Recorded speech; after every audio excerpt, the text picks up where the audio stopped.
Should all targets be valued equally? With the pass being such a key emphasis in almost every single game plan at the NFL level, it allows for a lot of different players to shine regardless of how many targets they're getting. So let's continue our volume versus efficiency series, and today we're going to be talking about wide receiver volume. Headliner Nation, welcome back to one of the most important series that I do every single offseason, talking about volume versus efficiency. And today we're going to be talking about the wide receivers, and in particular, the guys that got the most targets across the NFL last season. But before we hop into all that information, Underdog just launched a limited time pick 8 option over on their app. And not only do you have an opportunity to play it right now, but you could also get a free draft guide while doing it. And this is an absolutely perfect time to try out Underdog, because if you sign up using code word headliners, you could end up getting a deposit bonus of up to $250. Plus, you're going to get a free 2024 fantasy football draft guide, and you can try out their pick 8 option just in time for the NBA finals. And listen, I may not be the guy that you want to take basketball advice from. I'll admit that right away. But game 1 of the NBA finals, I'm going higher on Luka Doncic's points because this guy is going to go off when the lights are on. So go ahead and download the app. Head on over to their website. Use code word headliners when you sign up and deposit at least $10. Get that deposit bonus, get your free draft guide, and then you'll have an opportunity to try this new pick 8 format that seems like a great way to enhance your winnings. But all right, the first key statistic when talking about volume for wide receivers is always going to be targets. So let's go ahead and start there. And there are going to be a lot of names in this video, but for the purposes of the video, I'm only going to be looking at guys that received at least 100 targets last season. And when you take a look at the guys inside the top 10, I don't think anybody really surprises you that much. Davante Adams, tons of targets last season, but the targets weren't always quality. Kind of the same thing for Garrett Wilson, and that's really what we have to hope for this coming season, is a big jump in his efficiency and scoring more touchdowns. And we'll talk about that more as this video goes on here. But with Aaron Rodgers being back and healthy, hopefully fingers crossed, Garrett Wilson doesn't need more targets. He just needs more efficient targets. He needs better targets. If he gets those,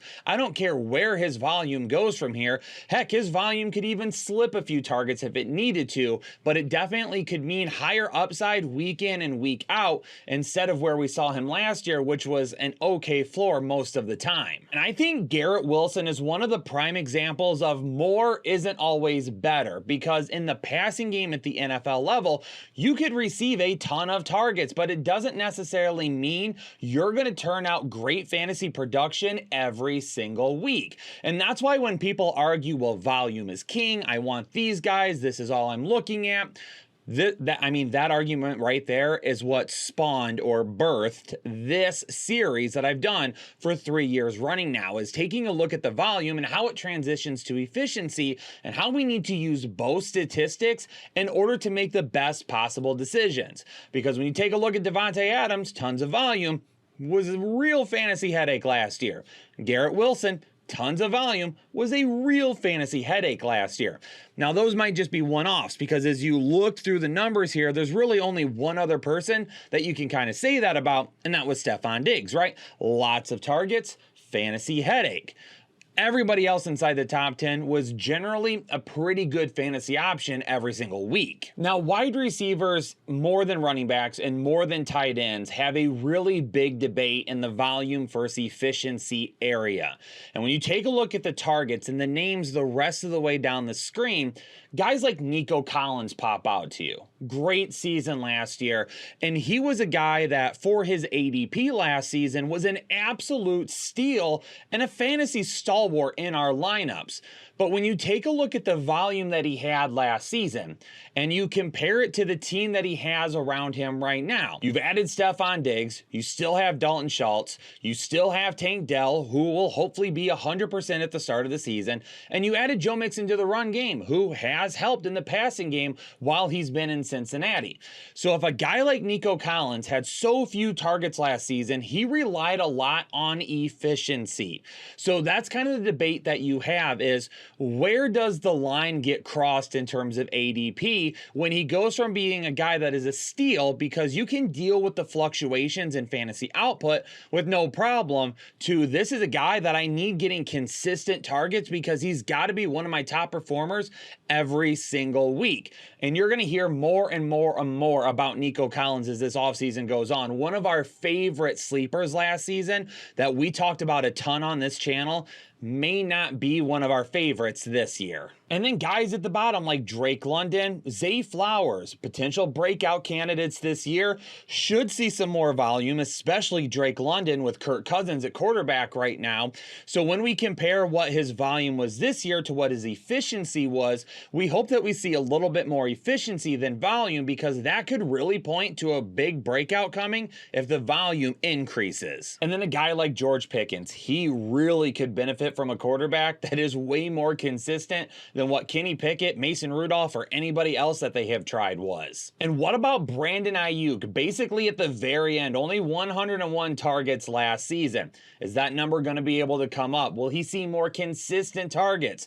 Does it depend on the health of George Kittle or Deebo Samuel or Christian McCaffrey? His ADP right now is making you draft him as a high-end wide receiver too. Let's say he only gets this many targets next year. Are you still comfortable with that ADP? All right, let's go ahead and move on over to the next category, receptions. And this is where we need to try and figure out who did more with less and who did less with more. Because when you take a look at the top 10 guys in terms of receptions, there are 2 guys that were not inside the top 10 of targets that have made their way in here. And that would be Keenan Allen, who was technically at 10, but finished all the way up at number 5 in receptions.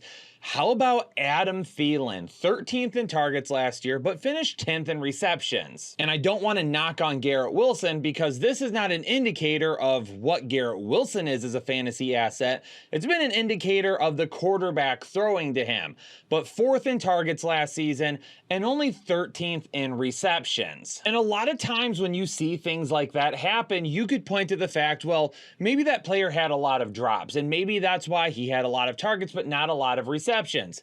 Not with Garrett Wilson. He only had 7 drops last season, which was way below some of the other guys on this list, like Puka Nacua, who actually led the league in drops last season. Amon-Ra St. Brown was up inside the top 5, so was Stephon Diggs. A lot of guys that receive a lot of targets have a lot of drops. It's just the nature of the beast. But then a guy like Garrett Wilson, who had a ton of targets, 4th in the league, only had 7 drops, which was well below a lot of the other people. You like to see things like that, because once again, when the quality of the targets get better, his numbers should as well. And back to Nico Collins for just a second. Him and Devontae Smith really are kind of the same type of fantasy producer. They're going to be a guy that may not get a whole lot of targets because they may not be looked at as the number 1 target on their team, or they may be on a team that has a lot of targets around them. But when they do get the targets and they get the catches, they end up producing, because both of these guys were individuals that were outside the top 20 in terms of targets, but inside the top 20 in terms of their receptions. And what about Calvin Ridley and DeAndre Hopkins? Finished 15th and 14th respectfully when it came to targets. But then they turned around and finished 23rd and 24th in terms of receiving yards. A couple of other guys that unfortunately their production just didn't match up with the amount of targets they were getting. All right, but what about the yards? Yeah, we got the targets. Yeah, we got the receptions, but what are these guys doing with that? Because that's where the fantasy points really start to pile up. Yeah, for receptions, you may get half a point or a full point, depending on the format of your league, but the receiving yards, that's where the ceiling really starts to get higher. So who are some guys that had a higher ceiling? Well, the first one that we look at is Amon-Ra St. Brown, 6th in the league in targets, 2nd in the league in receptions, and 3rd in the league in receiving yards. A guy that, yeah, he's in an offense that has a lot of weapons around him. Matt Laporta, you've got obviously Jahmyr Gibbs coming out of the backfield. Jamison Williams, the former 1st-round pick, could be ready for a step forward this season. but Amon-Ra is that guy. And it doesn't matter where he lines up and it doesn't matter where he plays. He's cranking out big play after big play. Get the ball in his hands and he is going to make things happen. And that's one of the reasons why when you take a look at all of the wide receivers that can be taken in the first round this year, I would put Amon-Ra St. Brown up against any of them in terms of his safety and being one of the safest wide receivers you could draft. Puka Nacua, another example, 7th in targets and 8th in receptions. And there's a lot of people that are worried about Puka because they feel like Cooper Kupp could give you a fully healthy season. Well, I hate to be a downer here, but I don't bank on Cooper Kupp giving us 17 games this season. That's number one. But number two, we saw from last season that even if the targets and the receptions are a little bit lower, the receiving yards, because of his big play potential and what he does after the catch, could end up being just fine to help offset some of that. And maybe he's not the elite wide receiver that we saw last season, but he could still be really, really, really good with Cooper Kupp there because he's so good after the catch. DJ Moore may be the biggest example of doing a whole lot more with a whole lot less. 15th in targets to 12th in receptions, all the way up to 6th in receiving yards with, Justin Fields as his quarterback. And say what you want to about Caleb Williams. If you don't believe in him, you don't believe in him. If you don't like him, you don't like him. If you do like him, it really doesn't matter. But let's just look at this from a critical thinking standpoint. I think we can all agree that Caleb Williams can be no worse than what Justin Fields was at times. And I'm not saying Justin Fields was bad either, but if you think that Caleb Williams is going to come in and perform any worse than what Justin Fields did, I think you're kidding yourself. And I think you're just looking for reasons to hate Caleb Williams at that point. He's going to be just as good, if not better. Now, the competition for targets around him will be a lot different this year because you're going to see Cole Kmet still being there. Keenan Allen is there now. And Rome Odunze, one of their #1 draft picks, obviously is going to see a lot of targets as well.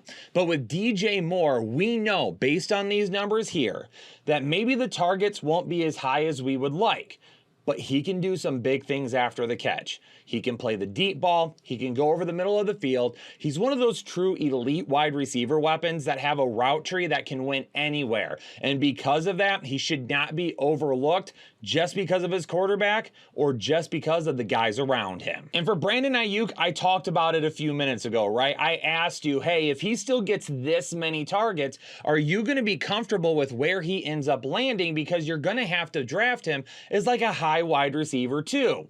And then you see the numbers here. So hopefully you didn't make your decision as of yet, because he went from 31st in targets to 24th in receptions, 7th in receiving yards.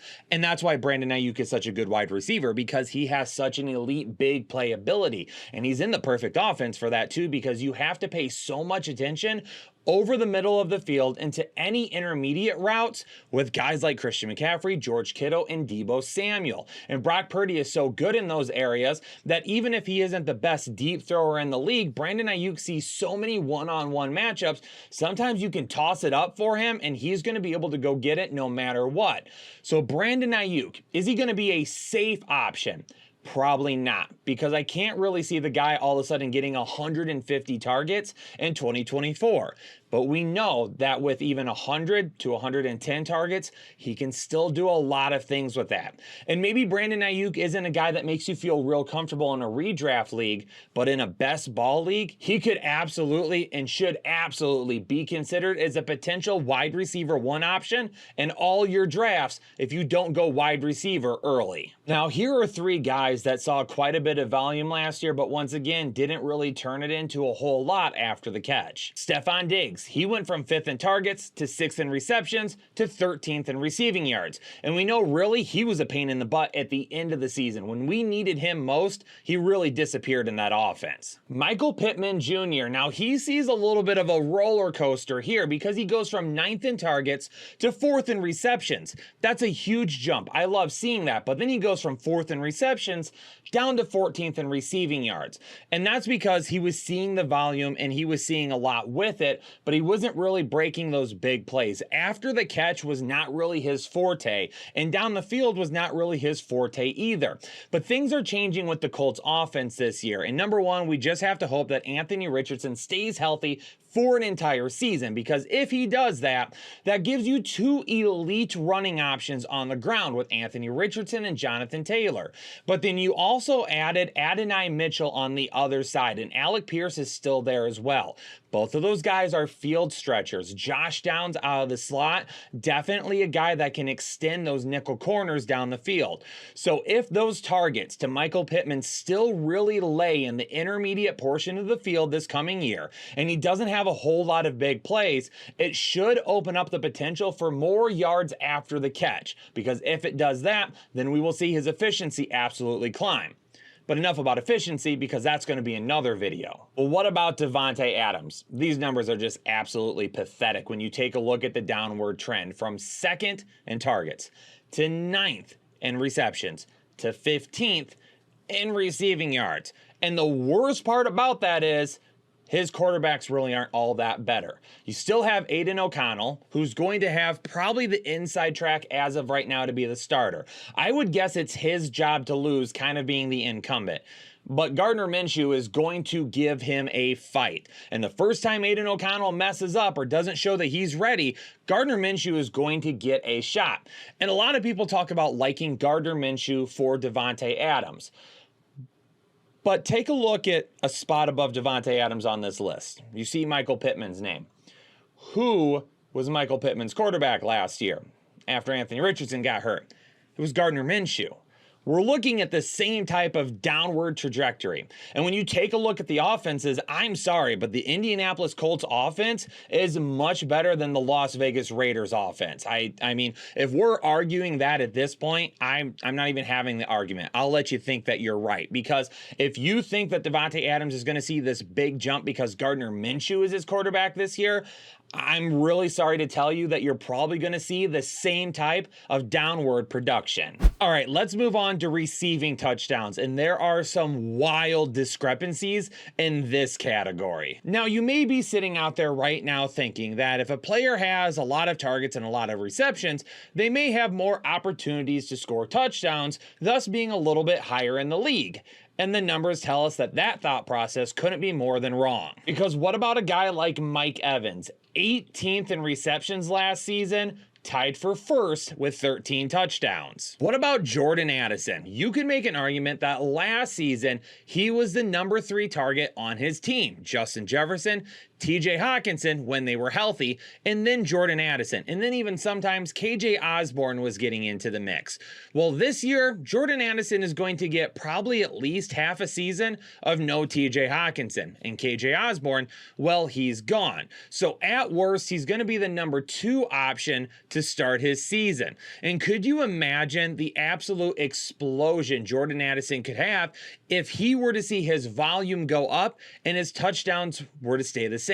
29th in receptions last season, tied for 4th with 10 receiving touchdowns. If he can add more receptions and more yards and keep his touchdown numbers the same, Jordan Addison could be a huge breakout candidate. DK Metcalf was the only wide receiver last season to have less than 70 receptions, but more than 5 touchdowns. And maybe Geno Smith can get back on track to some of those numbers we saw during his comeback of the year player performance, but I am a little bit worried that Geno is also on a downward trend, and we could end up seeing Sam Howell at some point. But even if he doesn't, and Geno Smith does play well all season long, you still have to wonder how many opportunities is DK Metcalf going to get with how much they run the football and with the fact that they still have Jackson Smith-Njigba and Tyler Lockett. The biggest fallers on this list have to be Michael Pittman and Adam Thielen, who went from 4th and 9th respectively in receptions all the way down to tied for 26th with only 4 touchdown receptions each. And you gotta wonder, is that number going to come up this season? For Adam Thielen, the hope would be, yes, it does, but they have added some weapons to that offense that could potentially overtake him anyway. And you would also hope that it does for Michael Pittman as well. But if you get with inside the 10, how often are they going to throw it up to Michael Pittman, and how often are they going to run it with Anthony Richardson and or Jonathan Taylor? So while there's optimism that both of those guys could end up scoring more touchdowns to really heighten their ceiling a lot more, maybe it's safer for us to just bank on the floor, and whatever ceiling we get would be absolutely fine. All right, so this whole video, we really have looked at volume all over the field. We haven't really split out into a specific area. So let's go ahead and take a look at 3 categories that have to deal with the red zone targets, receptions, and touchdowns. And the reason this is an easy transition here is with touchdowns a moment ago, we were just discussing the fact that just because somebody has a ton of targets and a ton of receptions doesn't necessarily mean that they're going to have a ton of touchdowns. And touchdowns is really where guys start to reach a ceiling that allows them to be a huge fantasy producer and potentially league winner. But where do those targets come from? Are they in the red zone, those high leverage situations where it could end up being the easiest for them to score? And nobody inside the top 5 really surprises me except for Calvin Ridley, who was a guy that was inconsistent all season long, and he didn't receive a ton of targets. We talked about his targets and his receiving yards and everything already in this video, but when they got into the red zone last year, Jacksonville was looking Calvin Ridley's way quite often, which is very interesting because his new teammate DeAndre Hopkins was right behind him, ranked number 7. And it's crazy to think that a Tennessee wide receiver was ranked so high in terms of red zone targets, knowing that they had Derrick Henry last season, and it really felt like that was the area that would utilize him the most. There's one name that we haven't talked about yet in this video, but I've talked about in other videos, and that is Chris Olave. And I'd love to see him ranked at number 8 in red zone targets, because I have been a very big advocate, very loud, about how misused he was last season by the New Orleans Saints. I mean, this is a guy that they would continuously just run go routes with and have Derek Carr just throw up a prayer to him. That is not how to utilize Chris Olave. They need to be building his entire route tree, and it shows me that they can if they are targeting him so much in the red zone. So you know what, New Orleans Saints, if you're not inside the 20s, why don't we start utilizing Chris Olave a little bit better? Chris Godwin has Mike Evans. Jalen Waddle has Tyreek Hill. Devontae Smith has AJ Brown. It's no shock that these guys are so far down on this list. And it's one of the reasons why they bring a lot of inconsistencies to their game. They're absolutely the number 2 wide receivers in their offense, and they're not typically looked at in the high leverage situations inside the 20 the way their wide receiver ones would be. But also Brandon Ayuk, he's at the bottom of the list too. That's not shocking at all, seeing as how much as Christian McCaffrey is used whenever they get into the red zone. All right, so there were some negative things to talk about in this video with Michael Pittman. So now that we're moving on to red zone receptions, let me go ahead and give you a positive now. And that's the fact that last season, he was 12th in the league among wide receivers in red zone targets, but he went all the way up to 6th in terms of red zone receptions. And once again, that's one of these kind of gray areas. When we get the ball to him in the red zone, we know he's good for it. He's got good hands, and he's a really safe, reliable wide receiver. But when they get inside the 20, there is so much of a chance that Anthony Richardson or Jonathan Taylor are going to snake those touchdowns away, that even though these numbers look pretty good, I'm not so sure that the touchdowns will just come with it. Rashee Rice is also an interesting one, tied for 22nd in red zone targets, but 8th in red zone receptions. We already know Travis Kelce is going to be used a lot in the red zone, but who would replace Rashee Rice if Rashee Rice doesn't play this year? And as of right now, I don't think there's any guarantee that we're going to see him on a football field. I think we're really 50-50 on whether or not he's going to end up playing this season, or he's going to suffer some sort of a suspension. So we'll have to keep an eye on these things. But if Rashee Rice misses time, who's going to be the guy that steps up to receive these type of looks in the red zone? Because if Rashee Rice isn't there, Marquise Brown and Xavier Worthy are not really those guys. So if Rashee Rice does end up playing, you really have to think that outside the 20s, those two guys could end up being some big play threats that get him down into the red zone. But then Rashee Rice is the guy that sees the targets that absolutely could bring in the touchdowns. And I'm sorry, what are we doing, DK Metcalf? 9th in red zone targets, 26th in red zone receptions. Was Geno Smith that bad at throwing you targets? Did we just throw up so many targets to you that you couldn't catch that it brought your numbers that far down? Or do we need you to step up when we get closer to the end zone? All right, there's an interesting name that sticks out to me right away when we talk about red zone touchdowns, and his teammate is literally right above him. It's Davante Adams and then Jakobi Meyers. Because when you take a look at Davante Adams, he went from 2nd in red zone targets to 3rd in red zone receptions to tied for 3rd in red zone touchdowns. However, with Jakobi Meyers, he did a lot more with a lot less, because he went from 16th in targets in the red zone to 12th in red zone receptions to tied for 3rd with Davante Adams at 8 red zone touchdowns. And yeah, DK Metcalf went from 9th in red zone targets to 26th in red zone receptions, but he has a decent bounce back here in terms of those actual touchdowns. So yeah, maybe Geno Smith just threw it up to him so often that it just went out of bounds, and it wasn't really a catch that he could have even made. But what about AJ Brown, who stays pretty consistent to begin with? He's 5th in targets and 4th in receptions, but then he drops to 14th in receiving touchdowns in the red zone. And I do understand that because the rankings, he's 14th, but he's really only one behind a lot of the guys that are in front of him. But still, I would like to see a nice bump up from AJ Brown this coming year. And I don't know if that will happen in the red zone. It absolutely could, because you're going to have Devontae Smith and Dallas Goedert that defensive backs are going to be paying attention to. And then, of course, Jalen Hurts and Saquon Barkley, like, you're going to have linebackers galore paying attention to them. That's a lot of one-on-one chances for A.J. Brown to go up and get us a few more touchdowns this year. All right, let's put some Fs down in the comment section below, because your boy made a gross beta error when editing this video.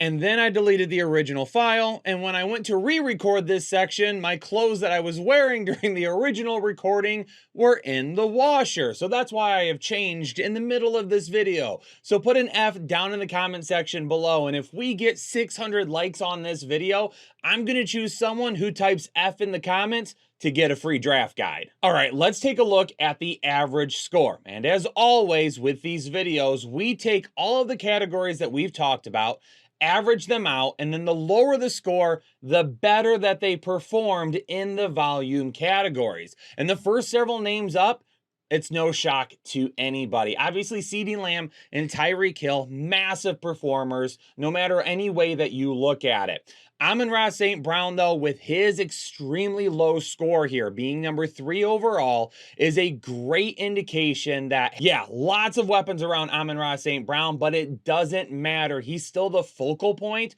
of that offense, and that offense functions so well that he's going to continue to get as much volume as you would need to have a really safe wide receiver 1. As I said earlier in the video already, I would be willing to argue him as the safest wide receiver that you could draft in 2024. Now, Davante Adams, we talked about how good his score would be in terms of volume, but when we get to efficiency next week, that could all change. A.J. Brown, absolutely no shock either. Mike Evans was definitely the focal point of Tampa Bay last year. Baker Mayfield is back. A lot of the weapons are going to be the same. Mike Evans should be in for another really good season. Stephon Diggs, he's been such a huge stalwart in the volume category the last couple of years, and that could really change in 2024 now that he's got a lot more weapons around him, and especially weapons that have already been working with CJ Stroud for over the past year. And then what about DJ Moore, another guy whose situation is changing a little bit this season?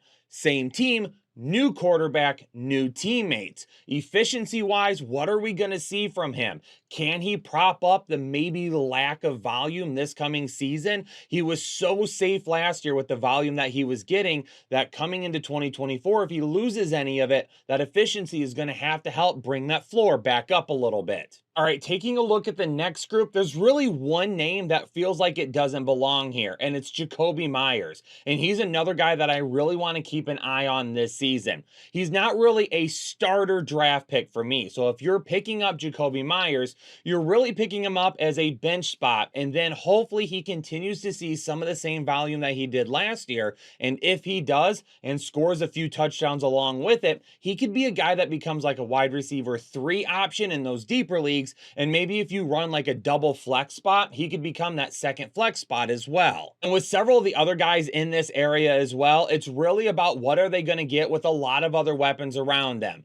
Keenan Allen is going to have more weapons around him this year than he has in recent years. Calvin Ridley and DeAndre Hopkins are going to be sharing the field together this year as well. And Tony Pollard, the newly signed running back, could also see some work in the passing game too. So how will all of that work out? And most importantly, is Will Levis going to be the guy to help continue to get them both that volume? Puka Nacua, of course, is going to have Cooper Kupp along with him. And they also like to run the ball a lot more in Los Angeles now than they did the last few years. But then you take a look at a guy like Michael Pittman and Chris Olave, guys that are the clear #1 options on their team, and they have a good supporting cast around them, but not really anybody that scares you to take a ton of volume away. So the hope is for both of these guys this season that our volume stays the same, but the efficiency gets better. More yards per catch, more yards after the catch, more touchdowns. If those things can end up happening, both of these guys go from being a safe play every single week, knowing what their floor is,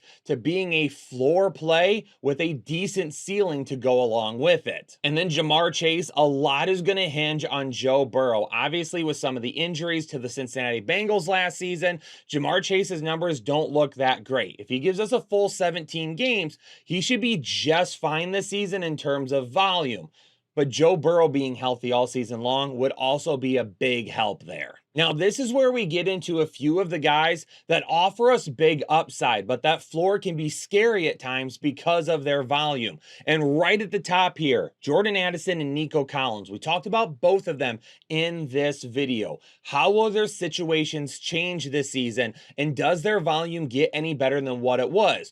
Jordan Addison absolutely has that potential for better volume with no TJ Hawkinson to begin the season. But Nico Collins could be a different story, finding himself right here in terms of volume again for 2024, but the efficiency is where he's going to make or break his fantasy value. DK Metcalf last season, very, very dependent on his play in the red zone. Garrett Wilson, we've already talked about it. The volume isn't bad, but it's going to depend on the efficiency this year. Even if the volume stays right in this area, he could become a lot more efficient. And if that happens, the sky is the limit for him. And then guys like Tyler Lockett, Rashee Rice, Adam Thielen, Amari Cooper, really when you take a look at them, their volume probably isn't going to be changing a whole lot heading into this season.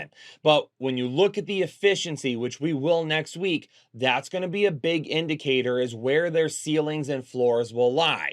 Right now, when you take a look at some of these guys, they're going to have big games every once in a while. Not as much as you saw from like a Nico Collins or what a Garrett Wilson could end up having. So everyone in this area right now is not created equal. Some of these guys in this area are going to be very difficult to gauge because yes, their situations are the same, but talent-wise or talent at the quarterback position is also not going to be the same. This is where things at the bottom of the list get really, really dicey because everyone down here saw a substantial drop in volume from some of the top options on this list. And this is where next week is going to come into play, where we start looking at efficiency and then we cross match everything to see if the efficiency is enough to take care of the volume.